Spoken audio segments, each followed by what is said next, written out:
2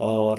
جو عراقی مرجع ہے وہ بنیادی طور پہ ایک روحانی اور اخلاقی ایک پولیٹیکل جو ہے مرجع ہے۔ اس کے علاوہ بھی ہے، اور ایران میں جو اس وقت جو بڑے مرجع ہیں وہ آیت اللہ خامنائی صاحب کا ہے، رہبر انقلاب جن کو کہا جاتا ہے، آیت اللہ نوری حمدانی کا ہے، آیت اللہ جوادی عاملی کا ہے، آیت اللہ سبحانی کا ہے، آیت اللہ مکارم شرازی کا ہے۔ عراق کے اندر جو ہے آیت اللہ سید علی حسینی سیستانی کا ہے، اور دنیا میں سب سے زیادہ پیروکار ان کے ہیں آیت اللہ بشیر حسین نجفی، اور یہ بڑی دلچسپ بات ہے کہ یہ ان کا تعلق پاکستان سے ہے۔ آیت اللہ اسحاق فیاض صاحب ہیں، آیت اللہ محمد سعید حکیم ہیں، وہ وفات پا چکے ہیں، لیکن ان کا جو ہے وہ ابھی بھی اثر و نفوذ جو ہے وہ ان کا ابھی جاری ہے۔ تو ایران کے اندر جو ہے وہ آیت اللہ خامنائی جو ہیں وہ سب سے زیادہ ان کو فالو کیا جاتا ہے۔ تو یہ آ، مرجع جو ہے بنیادی طور کے اوپر اس نے شیعہ مسلمس کو دو بڑے حصوں میں تقسیم کر دیا ہے، اور ایک جو ہے ایران کے اندر، اور ایران کا جو انفلوئنس ہے وہ چونکہ وہ سیاسی مرجع ہے، تو سیاسی جہاں پہ شیعہ تنظیمیں ہیں انہوں نے اس کو قبول کیا ہے، اور اس پاکستان ہو، ایران ہو، پاکستان میں خاص طور کے اوپر آپ نے دیکھا ہوگا کہ یہاں پہ وحدت المسلمین اور امامیہ اسٹوڈنٹ آرگنائزیشن جو ہے وہ بڑی ایران کی حمایت کے اندر یہاں پہ موجود رہتی ہے، اور اس کے سیاسی مفادات کا جو ہے یہاں پہ پاکستان میں تحفظ کرتی ہے۔ اور ابھی ایران کی اور یہ جو اسرائیل کی جنگ ہوئی اس کے دوران بھی ظاہر ہے کہ جو شیعہ تنظیمیں ایکٹیو ہوئی وہ یہی تنظیمیں تھیں جو مرجع فالو کرتی ہیں، ایران کا مرجع جو ہے وہ فالو کرتی ہیں۔ اس میں ایک ہم پروگرام کریں گے کہ یہ اس کا ایوولوشن پورے ادارے کا کیا ہوا، کیونکہ بڑا دلچسپ ٹاپک ہے اور اس کو مزید ایکسپلور کرنے کی جو ہے وہ ضرورت ہے۔ آ، لیکن جو سیستانی صاحب کا جو مرجع ہے وہ کیوں پاپولر ہو رہا ہے، یہ ایک بڑا امپورٹنٹ سوال ہے۔ جب سے یہ عراق ایران جنگ ہوئی اس کے بعد سے جو ہے یہ مرچہ جو پاپولر ہونا شروع ہوا ڈائسپورا کے اندر، تو سمجھ آتا ہے نارتھ امریکہ میں، یورپ کے اندر، خاص طور پر جرمنی، یو کے، فرانس، اور یہاں ایک بڑی تعداد میں شیعہ آباد ہیں، عرب ممالک کے بھی، پاکستان کے بھی، انڈیا سے بھی، بنگلہ دیش سے بھی، وہ سیستانی صاحب کو وہ فالو کرتے ہیں، یا آیت اللہ فیاض کو، بشیر نجوی صاحب کو فالو کرتے ہیں۔ تو یہ ایک وجہ تو آپ کو سمجھ آ گئی ہوگی کہ ایک پڑھے لکھے ہیں اور وہ جن ملکوں میں رہتے ہیں ان کی جو ٹالرنس ہے ایران کے لیے بالکل مختلف ہے، ان کا ویو جو بڑا مختلف ہے، اور وہ اپنا پہلا فیکٹر تو یہ ہے اس سے اپنے جہاں پہ ہو سوسائٹی کے ویو کے ساتھ اپنے آپ کو ان کرنا چاہتے ہیں، تو ان کو ایسا اسلام چاہیے، ان کو ایسا مرجع چاہیے جو پولیٹیکل نہ ہو،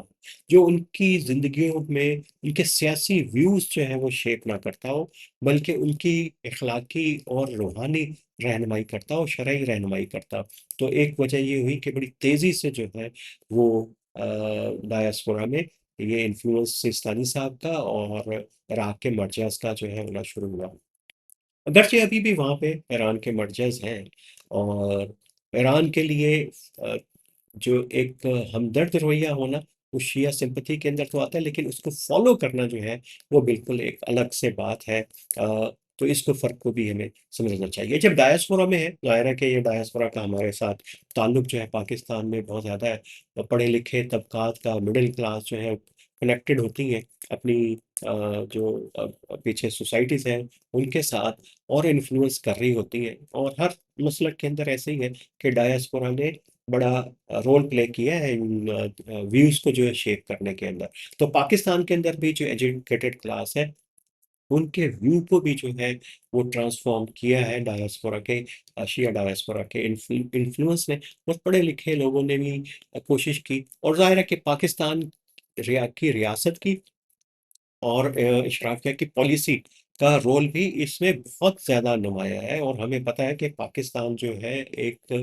سنی اسٹیٹ ہے، اگرچہ یہاں پہ ایران کے بعد دنیا میں سب سے زیادہ شیعہ آبادی ہے، لیکن ہماری پالیسی جو ہے 70s میں ٹرانسفارمیشن ہوئی تھی بھٹو صاحب کے دور میں، اور ضیاء صاحب کو آخری حدوں تک لے کے گئے اور ابھی تک وہ چل رہی ہے، وہ ہماری عرب کی طرف ہے اور سعودی عرب کی طرف ہے، اور اس کی جو ہے سیاسی اور تصویراتی جو ہے جو پولیٹیکل جو اکنامک وجوہات ہیں اس کا ہمیں بخوبی پتہ ہے، اس میں نہیں جانا۔ تو جب ریاست کی پالیسی ایک اور ہو اور ایجوکیٹڈ کلاس جو بیوروکریسی کے اندر ہو، جو عسکری اداروں کے اندر ہو،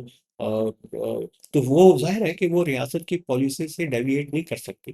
اگرچہ کئی مرتبہ یہ ہوتا ہے کہ وہ انفلوئنس کرنے کی کوشش کرتے ہیں، خاص طور کے اوپر پارلیمنٹیرین اور شیعہ جماعتیں، کہ بیلنس کیا جائے اور ایران کے ساتھ جو تعلقات کو جو ہے وہ زیادہ جو ہے بہتر کیا جائے، ان کے حق کے اندر دلائل بھی دیتے ہیں، لیکن ریاست کی ایک اسٹیٹڈ پالیسی ہے اور اسی کو وہ فالو کرتے ہیں۔ تو اس کا بھی ایک بڑا وجہ بنی ان کی ٹرانسفارمیشن کی، اور ان کی جو مراجعت ہے سیستانی صاحب کی طرف اور عراقی مرجع کی طرف، ایک بڑی وجہ یہ بھی اس کی بنی ہے۔ لیکن ایک اور بڑا دلچسپ فیکٹر ہے، دو فیکٹر بلکہ کہیے۔ ایک تو یہ کہ چونکہ شیعہ پاپولیشن پڑھی لکھی ہے، اور اسراشری بھی اور اسماعیلی پاپولیشن بھی جو ہے وہ بھی، تو وہ عالمی اداروں میں، ہیومن رائٹس آرگنائزیشنز کے اندر، این جی اوز کے اندر ان کا نمبر جو ہے وہ کافی زیادہ ہے۔ اور ظاہر ہے کہ یہ جو پورا ڈیولپمنٹ سیکٹر ہے گلوبلی، اور سول سوسائٹی کے ہیومن رائٹس کے فریم ورکس کے اندر جو ہے وہ کام کرتے ہیں، تو اس میں کسی ایک ایسے سیاسی ویو کی جو ایک خاص طرح کی نظریاتی ریاست کے مقدمے کے سپورٹر ہوں، اس کو سپورٹ کرتے ہیں، اس کے لیے گنجائش جو ہے وہ کم بن جاتی ہے۔ ایک یہ فیکٹر جو ہے وہ بھی اس کو ذہن میں رکھنا چاہیے، اور اسی سے جڑا ہوا ایک فیکٹر یہ ہے کہ پاکستان کے میڈیا میں پچھلے کچھ عرصے سے جو عرب ممالک کی، ویسٹ کی تو انویسٹمنٹ تھی ہی تھی، لیکن عرب ممالک کی بھی بڑی انویسٹمنٹ آئی ہے، اور انہوں نے رجحانات کو چینج کرنے میں بڑا کلیدی رول کیا ہے۔ اور بڑے جو ہمارے شیعہ بیک گراؤنڈ کے رائٹرز تھے، صحافی تھے، انہوں نے عربوں کی پبلیکیشنز میں، انگلش میں، اردو میں لکھنا شروع کیا، اور ہم نے گریجولی ان کے ہاں ٹرانسفارمیشن دیکھی ہے ان کے ویو کے اندر، اور ان کا بھی جو ہے وہ ٹلڈ جو ہے وہ چینج ہوا ہے۔ لیکن یہ بھی نہیں ہے کہ ایران کا انفلوئنس پاکستان میں کم ہو چکا ہوا ہو۔ پاکستان میں اس کا انفلوئنس ابھی تک ہے، اور خاص طور کے اوپر تو آئی ایس او اور وحدت المسلمین جیسی تنظیموں کے اندر بھی ہے، اور گلگت بلتستان میں اس کا جو ہے بہت زیادہ اس کا انفلوئنس ہے، اور پنجاب میں جو ہے رجحان جو ہے وہ چینج ہو رہا ہے۔ سندھ کے اندر جو ہے وہ بشیر نقوی صاحب کا انفلوئنس جو ہے وہ بڑھ رہا ہے۔ تو اور اسلام آباد، کراچی اور لاہور کی جو ہماری ایجوکیٹڈ کلاس ہے، وہاں پہ بھی جو ہے وہ سیستانی صاحب کا جو مرجع جو ہے وہ زیادہ پاپولر ہو رہا ہے۔ تو یہ تمام چیزیں ہو رہی ہیں، اور ایک پڑھی لکھی کلاس کا جو ٹلٹ جو ہے ایران سے ہٹتا جا رہا ہے، اور تحریک جعفریہ پاکستان جیسی تنظیمیں جو ہیں یہاں پہ ابھی بھی اثرات اس کے ہیں، اور ان کے وہ اس بڑھتے ہوئے اس اثر کو ختم نہیں کر پا رہے۔ یہ تنظیمیں جو پولیٹیکل اسلام، اور ان کی ایک ہی حامی تنظیم ہے پاکستان میں، وہ جماعت اسلامی ہے۔ ظاہر ہے جماعت اسلامی بھی ایک پولیٹیکل اسلام کی بات کرتی ہے، اور ایران جو ہے اس وقت جو آیت اللہ کا جو ایران ہے، وہ ایک شیعہ پولیٹیکل اسلام کی مینیفیسٹیشن ہے۔ تو یہ یہاں پہ ان کا پورے عالم اسلام کے اندر پولیٹیکل اسلام جو ہے ڈکلائن کے اوپر ہے، تو سو جماعت اسلامی بھی ڈکلائن کے اوپر ہے، تو اس کا انفلوئنس بھی ہے۔ تو جماعت اسلامی کے انفلوئنس کی کمی کے ساتھ ساتھ شیعہ تنظیموں کا بھی انفلوئنس جو ہے وہ کم ہو رہا ہے۔ اور یہ بھی یاد رکھیے کہ جس وقت 74 میں 5 میں آئی ایس او بننا شروع ہوئی تھی، اس سے پہلے پاکستان میں ایک آل شیعہ پولیٹیکل پارٹی تھی، جو اپنے آپ کو مین اسٹریم پارٹیز کے ساتھ مل کے جو ہے وہ سیاست کرتی تھی، مسلم لیگ ہو، پیپلز پارٹی ہو، طرح طرح کی جو جماعتیں تھیں ان کے ساتھ۔ اور اس وقت بھی شیعہ کا جو پرپورشن تھا پار کے اندر، بیوروکریسی میں، سیاست میں کافی زیادہ تھا، اور وہ ہر بڑی پارٹی میں تھے، وہ پیپلز پارٹی میں بھی تھے، مسلم لیگ میں بھی تھے، اور تو وہ ہر جگہ پہ ان کا انفلوئنس رہا۔ لیکن ایران کے میں آیت اللہ کے آنے کے بعد 79 کے بعد جو ہے یہاں پہ شیعہ تنظیموں کے اندر ایک پولیٹیکل ایک اویکننگ پیدا ہوئی تھی، اور انہوں نے اپنے آپ کو ایسوسیٹ کیا تھا ایران کے ساتھ، اور گریجولی جو ہے اس کے اثرات کم ہو رہے ہیں۔ اور ہم نے یہ بھی دیکھا کہ پاکستان میں فرقہ واریت کے اندر ایران کی سپورٹر جو ہے تنظیمیں، ان کا ایک بڑا رول رہا ہے۔ اس سے بھی لوگ خاصے کچھ شیعہ بھی جو ہے اس سے فیڈ اپ ہوئے، لیکن ابھی تعلیمی اداروں کے اندر ان کا ابھی بھی جو ہے انفلوئنس باقی ہے۔ اگر میں کہا جائے کہ ابھی بھی شیعہ بینک آرگنائزیشن کن ایریاز میں ہے، تو اس کو ہم کہہ سکتے ہیں کہ پارا چنار اس وقت سب سے بڑا مرکز ہے ان کا، اور گلگت بلتستان کے اندر، اور یہی وہ جگہ ہے جہاں پہ ہمیں زینبیون جو ہے وہ شیعہ بیک جو ہے ملیٹنٹ گروپ بھی ہمیں نظر آتا ہے۔ پنجاب میں جھنگ پتھر اور ملتان کے اضلاع کے اندر، سندھ میں جو ہے شکارپور اور خیرپور خاص طور کے اوپر جو ہے اس کا انفلوئنس پہ رہے، لیکن خیرپور شکارپور کے اندر بڑے حیرت انگیز طور کے اوپر جو ہے وہ عراق کی طرف جو ہے مراجعت ہوئی ہے، سیستانی صاحب کی طرف، باقری صاحب کی طرف، اور کچھ اور جو نجوی صاحب کی طرف، بشیر نجوی صاحب کی طرف ہوئی ہے، تو وہاں پہ بھی ٹرانزیشن ہوئی ہے۔ تو ابھی صورتحال بدل رہی ہے، اور شیعہ مڈل کلاس جو ہے اپنے آپ کو ڈیٹیچ کر رہی ہے ایک پولیٹیکل شیعہ اسلام کے ساتھ، اور لیکن اس کا آخر میں پھر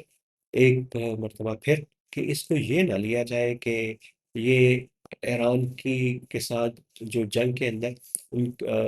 جو ان کا ویو ہے وہ چینج ہوا۔ ایران کے ساتھ ہمدردی پاکستان کے سنی کو بھی ہے، ایک عام پاکستانی کو بھی ہے، تو